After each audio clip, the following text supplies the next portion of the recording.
And Larry highly impressed, some of the biggest shoulders he's ever seen on Chul-soon. Guy is an animal. And remember, he's standing next to Larry Wheels, and look at how built he is. And so as big as Larry is, you can see just how much muscle you have if you want to be a top bodybuilding professional. Coach Greg, and in today's video, Chul-soon shows us a completely new way to train shoulders. He's training with Larry Wheels and essentially does the exact opposite of what most people recommend. But look at his results. And so we're going to watch the video. I'm going to say, what can we learn from Chul? And, well, what should we avoid? I'm going to follow his routine because of the curse of Larry Wheels. It's very risky if you do my routine. So I am cursed. Everyone who lives with me gets injured. And so rather than following Larry's routine, Larry's following Chul's routine. As we all know, following and keeping up with Larry, that is dangerous. Larry, one of the strongest guys. Often people end up injured trying to keep up with Larry Wheels. Shoulder workout. Okay, perfect. You ready? I'm ready as can be. And today's workout, shoulder day, but my advice is to train more than one body part on any given day. If you only train one body part on any given day, you're only going to be training each body part once a week. Research does in fact support training each body part 2 or even 3 times a week. But please, do whatever makes you happy. It's better to enjoy your workout and do it for the rest of your life than do some perfect workout, but not enjoy it and end up giving up. 30 set warm up, only 1 set heavyweight. Perfect, I like that. Listen, people, you should be doing a proper warm-up before you begin lifting weights. Yeah, I get it. I'm going to do 3 light sets of shoulders to warm up. That is not enough. It's certainly better than nothing, but when you warm up, you increase your heart rate, get a slight sweat, and this is going to dramatically decrease the risk of getting injured. And so you're saying, well, you're short on time. Well, make time. Show up earlier. Prioritize this. Only going to take you an extra 5 minutes. You can't find 5 minutes in your life to prevent yourself from getting injured? Well, let me tell you, once you get hurt, like Chris Bumstead did the other day, you're going to then have to spend hours rehabbing, and how much is that going to cost you? I just tweaked something down in my quad, yeah. And so I do think the 5 extra minutes to do some cardio before working out is well worth it and pays off in dividends. The first thing you're going to notice, and you're going to notice this throughout, is that Chul-soon only does partial reps. He does not believe in doing full range of motion. Perhaps it's because he's so muscle bound that he lacks the flexibility to do it. Perhaps he gets injured. Perhaps he's experiencing pains. But for the most part, it's better to go through a full range of motion than a partial one. Coupled with the fact that when you're doing shoulder presses at the top range of the motion, you're activating more triceps, and at the bottom, you're getting in more shoulders. Well, Chul-soon is neglecting to get an overall full workout for the shoulders. I highly doubt he's doing this to prioritize training triceps, and so perhaps it's just ego lifting. Perhaps it hurts him more to go lower. Notice in comparison, Larry going through a much greater range of motion. He's lowering the dumbbell all the way to the shoulders. From my experience, you don't have to go all the way down, especially if it's hurting your shoulders. But the center of the dumbbell should be below the center of the ear. And so if your hands are out to the sides and the center of the dumbbell is below the ear, that is low enough. If your elbows are not breaking parallel, you're simply not going low enough. To me, this is analogous to doing a bench press and only going halfway down. Even in the IPF, they've recently changed the rules that to get a legit bench press, your arms have to break parallel. You can't do partial reps where your elbows aren't even going to 90 degrees. Chul is not going to 90 degrees. He's mostly working his triceps, with of course some shoulders. And to me, he's missing out, but it's his choice and he is going to make up for it later on in the workout. You know, he's being modest about all season and not good condition, but I think you're in pretty good shape. Korean's time everyday season.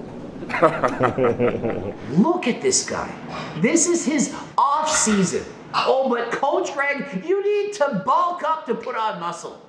Does he look bulked up to you? Does he look like he's 20+% body fat? And so remember, if you're shredded single-digit body fat, perhaps you're not eating enough to put on muscle. But if you're at 15, 20% muscle and you're going on a bulk to try and put on muscle, you don't need it. Once you add a certain amount of body fat, adding more, it's not beneficial. Off season, no money. no shooting. And so consider this, off season, no conditioning, no shooting.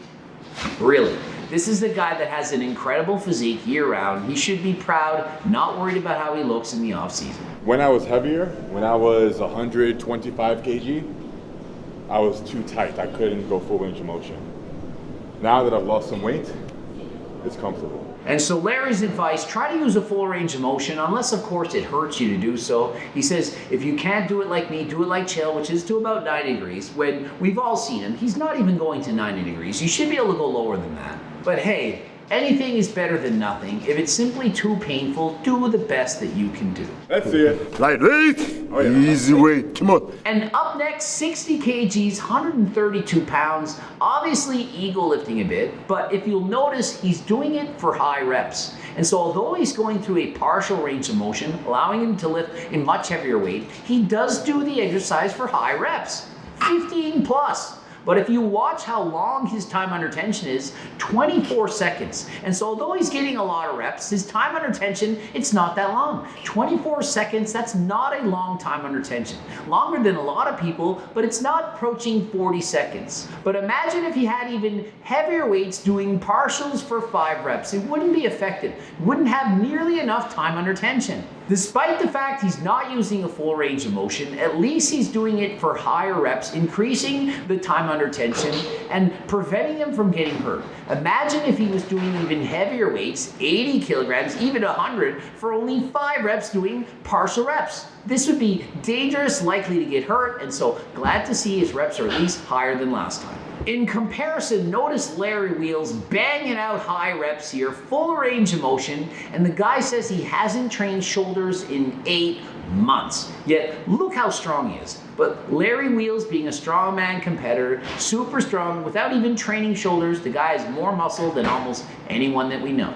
Next exercise, machine shoulder press, and yet again, warming up with partial reps, not even going halfway down. Again, more focused on the triceps, less on the shoulders. And what I also notice is there's no pausing going on. To me, if you have pain and you can't go through a full range of motion, why not at least pause towards the bottom? That will increase your time under tension in the lower part of the lift where the shoulders are most activated, and perhaps do your set like that. Instead of taking 15 seconds for a set, you might take 20, increasing TUT, and you could be using an even lighter weight. Less ego lifting, less chance of injury, more focused on the mind-muscle connection, and so I'd highly suggest doing pauses with the weight if you can't use a full range of motion. Dumbbell is 이마가 어디야? Forehead. 1. And all of my years of training, 47, never saw this exercise in my entire life. And frankly, I thought he was trolling, I thought it was a joke, but I'm gonna give him the benefit of the doubt. Now listen, it is of course a rear delt exercise. I just simply don't think it's ideal. There are several machines that could be using both shoulders at the same time while isolating the rear delt and allowing for more continuous tension throughout the exercise. When you're laying on your side and lifting the dumbbell up, when the arm is at full extension, gravity is in line with the weight. There's no tension on the rear delt. And so to me, this is not the ideal exercise. It of course is gonna take some stability, some balance, some coordination. We can see him jerking his leg and jerking his hand at the same time. I thought this is him practicing a dance. Didn't know he was being serious, but after watching the video again, I'm like, no, that's actually how he trains his rear delt. And so yes, it's going to engage the rear delt throughout part of the range of motion, but when he gets to the top, it's not working anymore. And so to me, this is too easy. There are far greater exercises to do. And so although it does work the rear delt to an extent, why not do one that works it more properly? Have more open in your More open chest.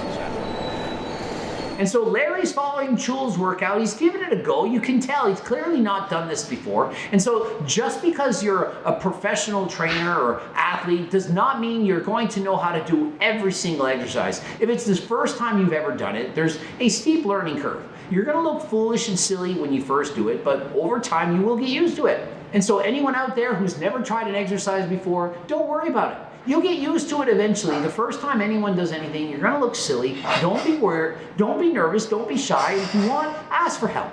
Everyone at the gym, if you ask them politely, say, hey, can you show me this exercise? How would you do this? They're gonna be honored. Hey, wow, this person, they want to learn from me. And so don't feel shy, intimidated. Go and ask for help whenever you need it. Stretching. Stretching.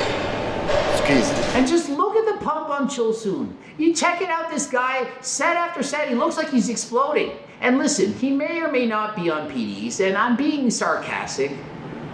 But if you want to get it pumped naturally, why not try pre-pump? It's got ingredients in this to help you get a pump like L-citrulline, and trust me, it's going to work in the real world, even for natural lifters. You can even take pre-pump at night. It won't affect you negatively at night. There's no stims in it. This is really just to help you get that pump in the gym that you're looking for. Please use code Greg, 10% off, link in the description. 30 reps, more upper body. 10 reps, more upper body, 50 reps. And so this is where he makes up for getting less time under tension. He's doing sets of 50, literally 50 reps. 9, 30, more upper. 2, 3. And listen, this form of training where it's essentially a superset, he's bending over doing the rear delt, then after going more upright for the side delt. I love this. I love combining the rear delt with the side head. I'll often do a set of 10 to 15 reps doing side laterals, immediately lean forward and do bend over laterals. That allows me to get a greater pump doing increased time under tension, combining 2 sets into one. And although I think 50 reps, that's a little high, it's a little much, but notice he's only doing partial reps again. And so although he's doing a set of 50, it's not as if he's doing the set for 2 minutes. And so my advice, get the best of both worlds. Do a little bit of what Chul's doing, as in do higher reps, but also try to get increased range of motion. And so rather than doing a set of 5, something as heavy as Chris, or a set of 50, something as heavy as Chul, do something somewhere in the middle, perhaps 15 to 25 reps. And if you are going to do 10 reps at various height intervals, why not start more perpendicular to the floor? He's already standing 3/4 of the way up. Why not bend all the way down? Focus on the rear delt even more. After 10 reps, go halfway, do 10 more reps, and then do 10 reps standing vertically. That'd be a set of 30, more than enough reps to get a pump, and also not too high that it doesn't feel like you're somehow doing cardio. And listen, it's okay to use some cheating, some body English, bending your elbows to make the weight easier, but not at the start. Start with perfect form and technique. Don't bend your arms too much. Use a proper weight, and as you begin to fatigue, you can then cheat and swing the weight up a little bit. You don't always have to lift with picture-perfect technique, and cheating can in fact continue to increase progressive overload, allowing you to train harder than last time and increasing your gains. But he's laughing. 7, 8, 9, 10. And Larry, highly impressed, some of the biggest shoulders he's ever seen on Chul-soon. Guy is an animal. And remember, he's standing next to Larry Wheels, and look at how built he is. And so as big as Larry is, you can see just how much muscle you have if you want to be a top bodybuilding professional. And so one thing I like about Chel is he's not afraid to do higher reps. He doesn't think you need to do 5 or 10 reps. So many people, they think you need to lift super heavy weights for 5 to 10 reps to make gains. This is not the case. He's got very light weights here doing extremely high repetitions. And again, more side laterals. Chel is using the machine. Then after this, doing standing dumbbell laterals. And notice, he's doing way more sets for the side delt than anything else, but that's the most important muscle to build. If you're trying to get wide, barn door wide delts, you want to increase the side delt. He's not doing a bunch of front delt exercises. Why would he bother? Most people have overdeveloped front delts regardless, because they're doing a lot of pressing movements. And he does not neglect the rear delt. We've seen that crazy exercise, which I'm not a fan of, but hey, it's better than nothing. There's just better exercises out there. But you can see he's doing a lot of side delts. He did a bit of pressing movements. And so overall, this does seem to be a great shoulder workout. I would suggest he works on increasing range of motion and not getting sets of 50. But aside from that, this is a great workout, increasing time under tension, doing higher reps. And so props to Chul training with Larry Wheels. Okay, drop set. He's also a fan of drop sets. He chooses a weight. Once he gets to failure, he drops the weight, grabs a lighter dumbbell, and does it again. High reps, increasing time under tension, going beyond failure. He's training harder than last time. This is why he's got such amazing looking delts. And shoulder training complete. Look at this guy's shoulders, absolutely ridiculous. And if you're looking for natural supplements to help you get a pump or improve your training, remember we have Turk Builder, creatine, beta-alanine, pre-workouts, protein powders, so much. Click the link in the description. Use code GREG, get 10% off. Subscribe, click the bell button. Subscribe now. Watch the tube loops. Follow me on Instagram, Greg Doucette IB Pro. And if you're looking for a cookbook, low-calorie, delicious recipes for the big eaters, click link in description. And again, Greg to get 10% off. And until next time, I am out.